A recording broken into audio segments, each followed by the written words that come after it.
So where are these groups in greatest need? I've already touched on that activity behavior, physical activity behavior is different across different population groups. And it's starkly different in some cases. So when you look at this data, when you pore over it, when you sit in a dark room for hours and hours looking at these trends and these proportions, you notice there's some differences.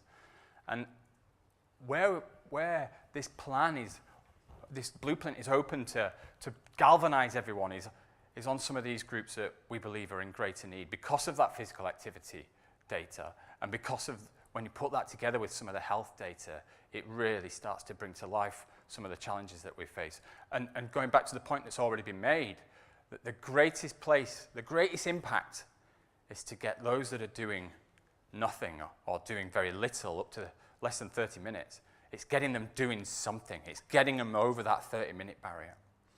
Okay? That's where the greatest return will come.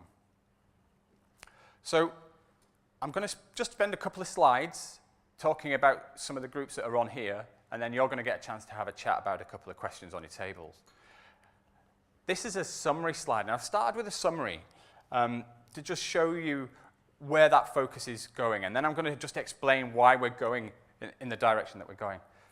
There is a challenge across the whole of the life course, because we've been trying to look at this information and this data across the life course in line with the plan.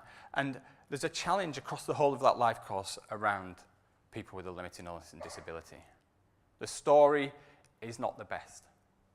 And it's a challenging story. And it can be a challenging group because it's quite a diverse group. It's about 20% of the population across Greater Manchester. It's quite a significant group. And the trends aren't great, and the proportions aren't great, and we don't compare very well. So there's work to be done across the age range. When it comes to the other two groups on there, females and people in lower social grades, we've come to a conclusion that actually they are associated to the life course. And I'll explain why when I get into those groups in a little bit more detail on the next slide or two. The grey block inside the orange block is the England value, is the size of the England proportion that's inactive for that group. Then the orange tower, or the orange block, is the size of the proportion for Greater Manchester. You can see that when we compare ourselves to England, there's a bit of orange space before we get to the grey. It stands out particularly on that lower social grade, those people in NSEC 6 to 8, they're the people in lower social economic groups. It also stands out with the disability and that gap with females as well. So there's room across all of that for improvement, isn't there? And if we'd have put West Yorkshire, we haven't got the whole data set for West Yorkshire, but if we'd have put West Yorkshire on there, generally their proportion is ever so slightly better, a little bit lower when it comes to inactive than Greater Manchester. So there's that space for improvement. And when we turn some of this into real numbers, you've got to remember that there'll be crossover between these three groups. They're not exclusive groups. But when you turn it into real numbers, they're quite big, aren't they?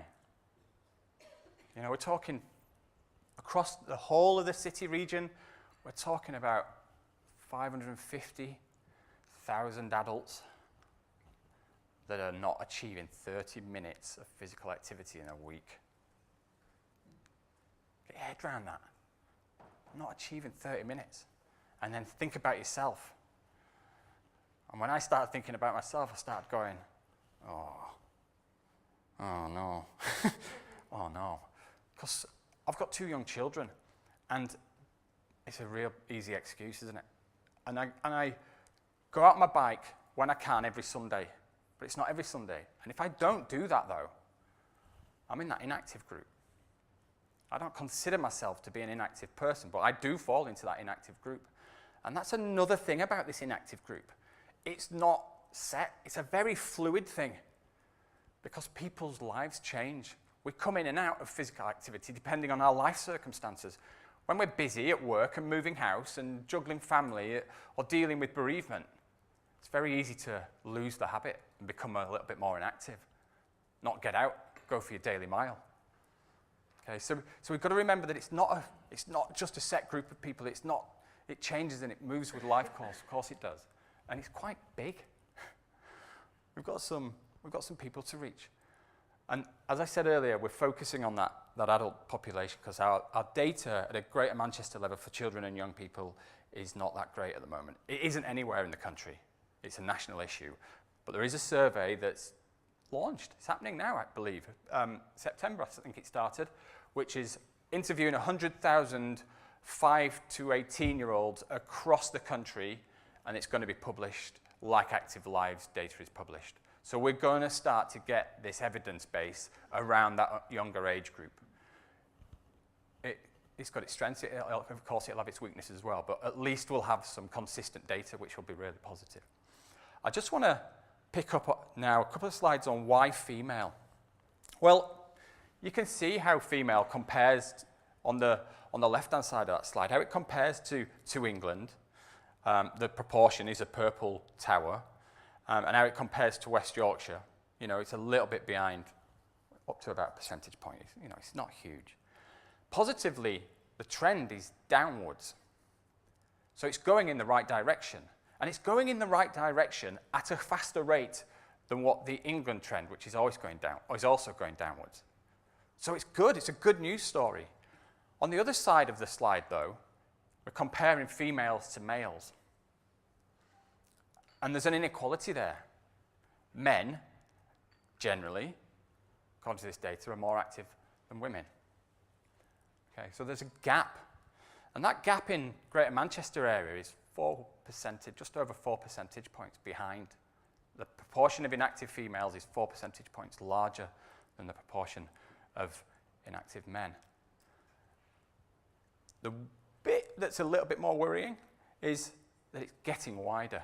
The Active People Survey over the 4 years will tell you that that inequality between men and women when it comes to inactivity is getting bigger. It's getting worse. Okay?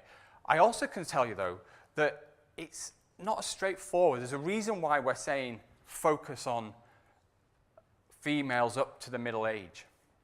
Because in the younger years, that inequality is considerably bigger. And the gap closes between males and females with age.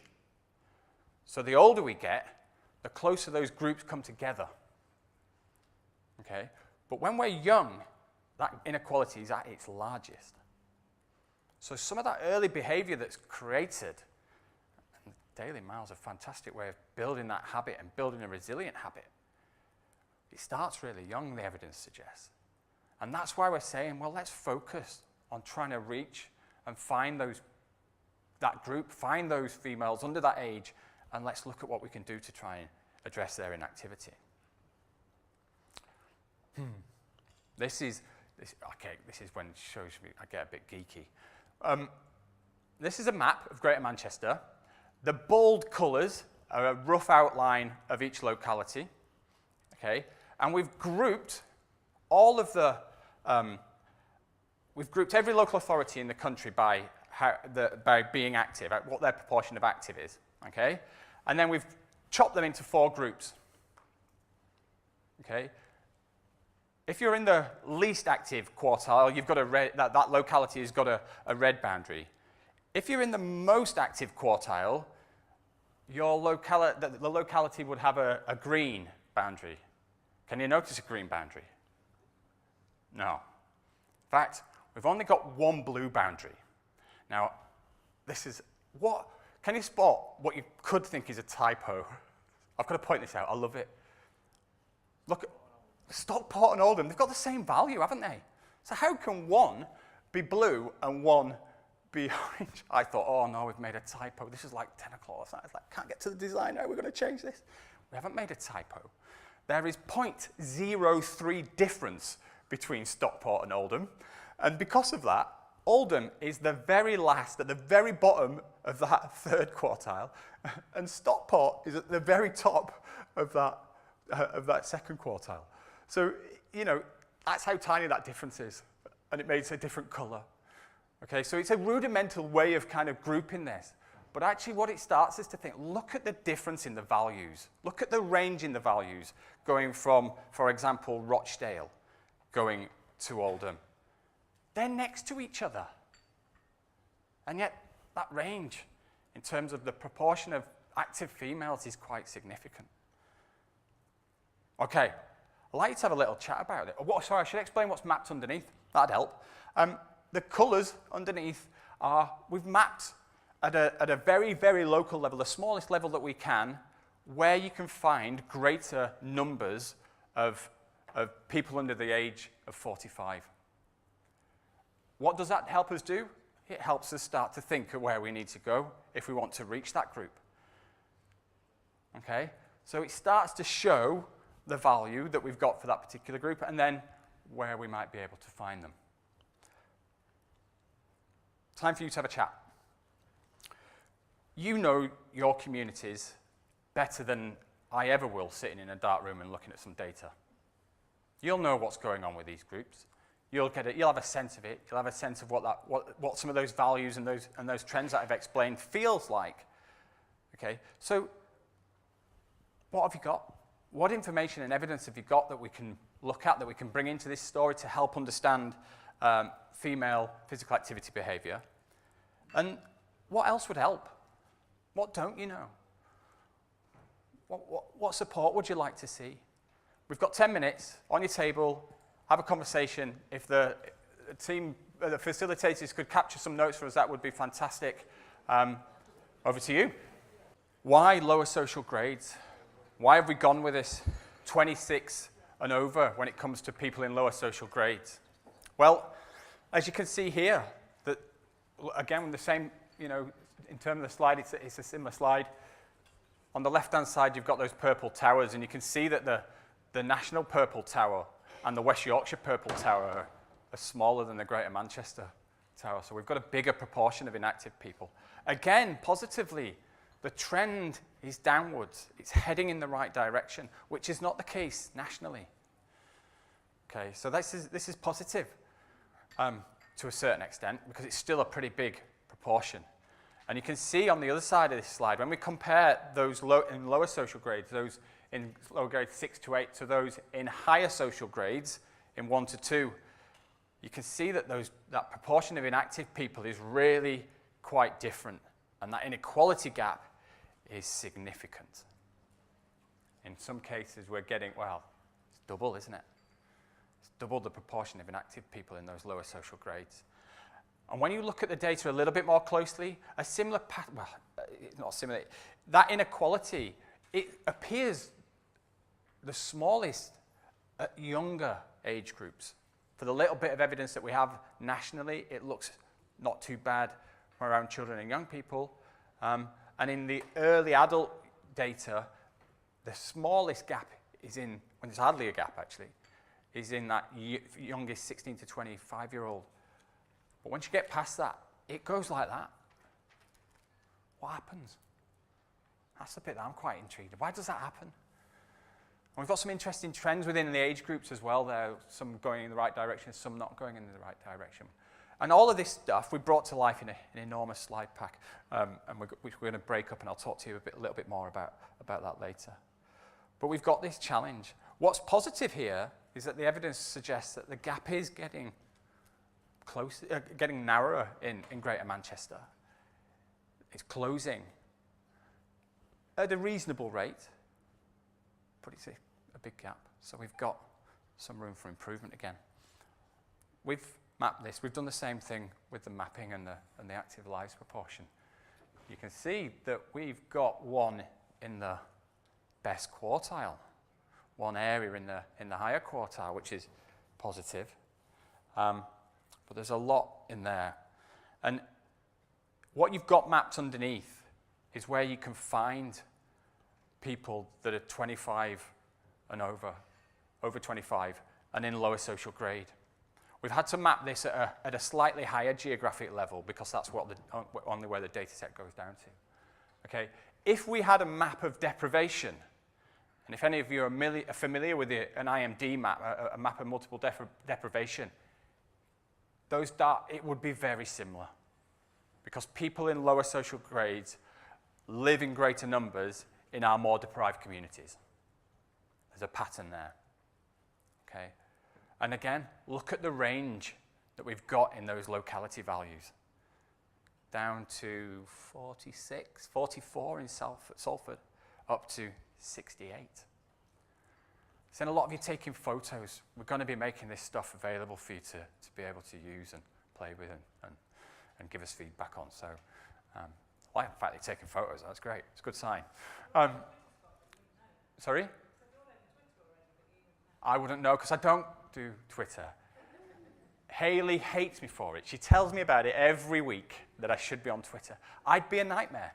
I'd be an absolute nightmare, and you've just got to realize some things about your personality and certain things out there that are just not going to be helpful, and Twitter's one thing to me that wouldn't be helpful.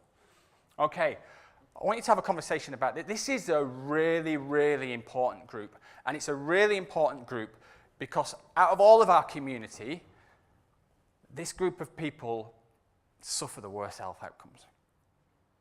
They suffer from the worst healthy life expectancy, from lower life expectancy. And that, in my opinion, is not fair. So we've really got to start to ramp up our efforts to drive change in this group. Okay, little chat on your table, same questions. You've got 8 minutes now because I've been challenged to catch up on the time. So you've got 8 minutes to chat, capture your comments. What do you already know about this group? What do you know that might be working? And what don't you know? Where might further help be needed? Okay. Right, thank you very much. Thanks again for capturing that. We're going to move us on to just have a quick look at the third group that we highlighted on that slide a little bit earlier.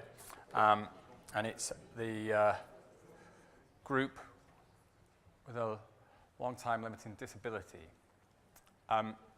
You should hopefully notice that the purple towers have got a bit bigger. That proportion's got a bit larger now. 4 in 10.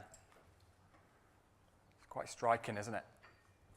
And sadly, frustratingly, annoyingly, it's not going in the right direction either.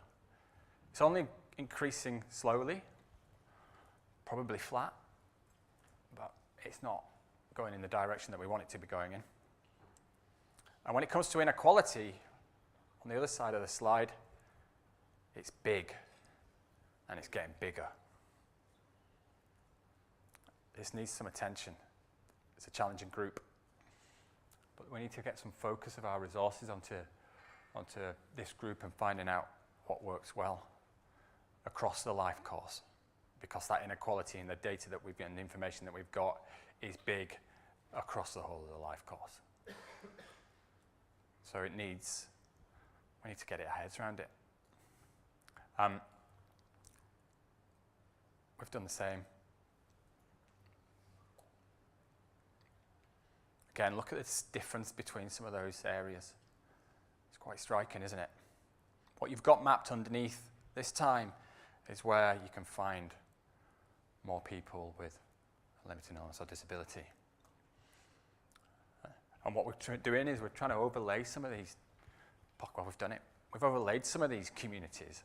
So lower social grade, those with a disability, those females under the age of 45, to identify some areas across Greater Manchester where there's real opportunity. Yes, there's concern. But you know enough about that already, don't you?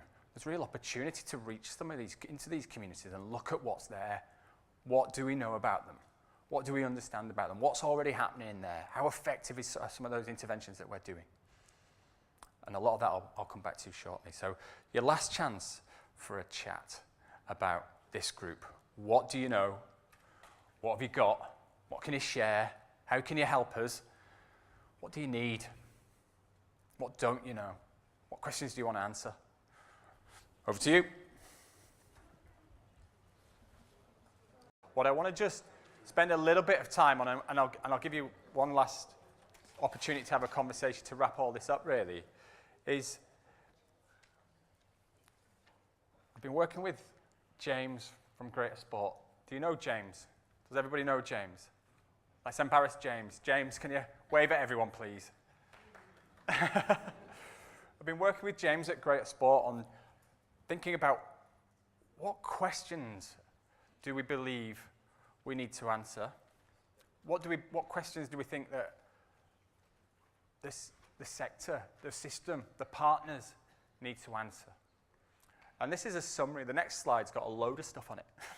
This is a hopefully fairly simple summary, and it helps that we're trying to break our information down into some of these groups, and I'll finish with that at the end. But for us, it's around the evidence. I was at a wonderful monitoring and evaluation conversation Hayley invited me to. I walked in halfway through, so I'd missed half of the conversation already, and then got really excited and jumped on a soapbox.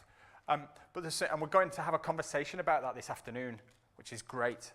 And the reason why I'm mentioning it, when people were talking around the room, one of the things that became really apparent is that the system is still not convinced about why people need to be physically active.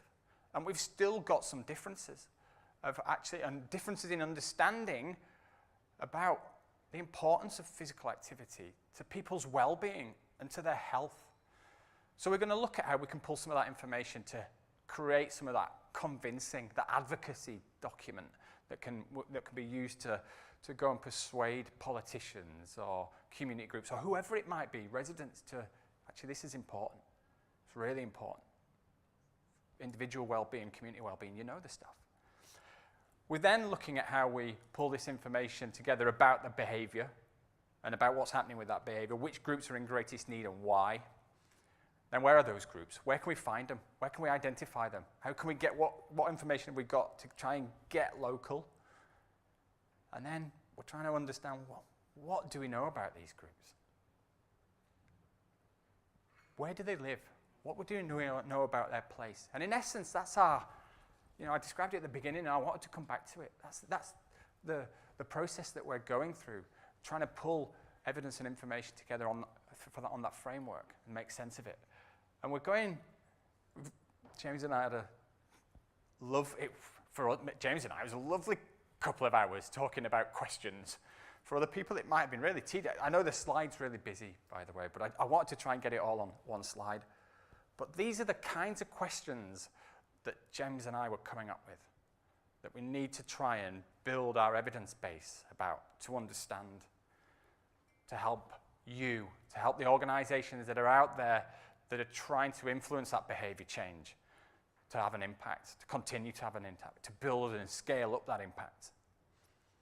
So have a look at those questions. If there's anything missing, let us know. I want to know if you think they've not thought about this. Some of it might not make sense in a way, because the third column and the fourth column, 3 and 4, some of it's similar. And the difference between that is 3 is more at a generic level, at a national level, or a regional level, or international, where we might be being pulled information that will help us understand those groups. 4 is about here, in Wigan, in Bury, wherever it might be, in those communities. What do we know about these groups in their community? And when we come to the gaps, and certainly from the evidence that's been put in front of us so far, this is the place, that fourth column is where we've got the biggest gaps. There is some stuff, there's some great stuff, but that's where we've got the biggest gaps. And I mean, James and I's view at the moment is that's where we need to be starting to think about focusing attention moving forward, and Hayley mentioned that phase 2 of that work. So we're kind of trying. There was 100 and something slides when we first sat down talking about some of this, and it was beautiful. 100 slides of data. It was like 3 hours of bliss. Everyone else was asleep, but I was having a whale of a time in my own echo chamber. So we've broken that down. We're trying to make it digestible. We're trying to make it easier to follow, easier to show how we've got to those groups and what's happening within those groups. Okay, and we're going to make some of that into smaller slide packs and publish it as PDFs or as PowerPoints, however you might need it. And it'll give you a narrative. It'll give you a story to tell at a GM level. We're then working with James, working with Greater Sport on how we take some of the analysis and interpretation that we've done and put it into the locality profiles that Greater Sport already share across their network. So how do we enhance that to help people that are working in specific geographical areas to understand what's happening in their patch. And how does that help you take that then into those communities in those specific geographies? We've done a whole world of mapping. We've created this ArcGIS reader project that's just got layer after layer after layer after layer of data on it. And we've done that for a specific reason. We're working, Hayley's working with, and you've heard from Martin earlier, with population health, and there's intention to create this intelligence hub about population health and to have an element in there around physical activity. So what we're creating right now is some of the content for that, but it's not happening immediately. So in that intervening space, Greater Sport are going to look at how they host some of this information and make it available. And this map, the Reader project's got so much data on it. If you're really into mapping and you're really into the data, then you should speak to James and look at how you can get access to it. If it's not your thing, then you can probably just look at the web link that's on there, and we'll share that web link. It is live. We're still playing with it though, so it'll keep updating. But we've summarized some of that evidence on a web mapping product. But in the future, there is a mapping GM product out there that some of you might know if you're into planning and so forth. And we're trying to persuade, and I think we're getting there, aren't we, Hayley, to have a specific map on there with physical activity data on. And if you haven't been on Mapping GM, it's nice. It feels really good, and it's pretty straightforward. If you're used to mapping, this is actually, you can tell it's only recently been done. It's really easy to use, and it looks great. And we are looking at how we can transport a lot of the story into that we can bring to life in maps into Mapping GM in the future. So there's a resource there for you to use when you need this data and you need this intelligence. Okay, so that's a bit about the future plans. There's certainly a whole piece around understanding people in place and building our evidence base up there that we really need to move on to. Final chance for a chat from my perspective. Two people talking to each other about insight at the first workshop. 100 people. There's thousands of us in this system. How do we make it so it's oversubscribed, that we need a bigger room, that we're in a stadium? Let's have a stadium tour about insight. How do we keep to build this momentum? How do we what help do you need? What support do you need? What skills are there that are not there, as the case may be? How do we continue to grow, putting the data and evidence and insight at the heart of driving behavior change? Okay, help us, tell us what you need.